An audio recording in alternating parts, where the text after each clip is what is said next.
চণ্ডীপুর থানার কুলটা গ্রামে বাড়ি চন্দ্রনাথ রথের। রাজ্যে বিজেপির জয়ের আনন্দে আলো জ্বলেছিল এই বাড়িতেও। নিমেষে নিভে গেছে সেই আলো। ছেলের অকাল মৃত্যুর খবরে দিশেহারা মা, পরিবারের অন্য সদস্যরাও শোকস্তব্ধ। দীর্ঘদিন ধরে শুভেন্দু অধিকারীর সমস্ত কাজ সামলাতেন চন্দ্রনাথ। তার বাবা কিছুদিন আগেই মারা গিয়েছেন। বাড়িতে মা, ভাই ও ভাইয়ের বউ রয়েছে, ভাইয়ের ছোট্ট মেয়েও। ইদানিং কাজের সুবিধার জন্য মধ্যম গ্রামে ভাড়া বাড়িতে থাকতেন।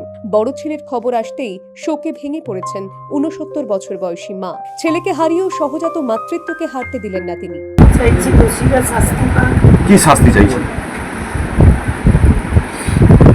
আমি একজন মা, আমি চাইবো না তাদের ফাঁসি হোক, যাবজ্জীবন কারাদণ্ড চাইছি।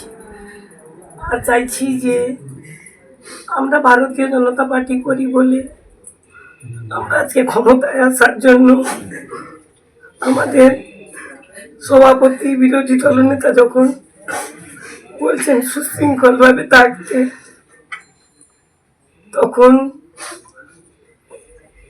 শাসক দলের যারা গরম গরম বক্তব্য দিয়েছিল যে 4 তারিখের পরে দিল্লির কোনো ভাব রক্ষা করতে পারবে না, সেটাই তারা দেখিয়ে দিল।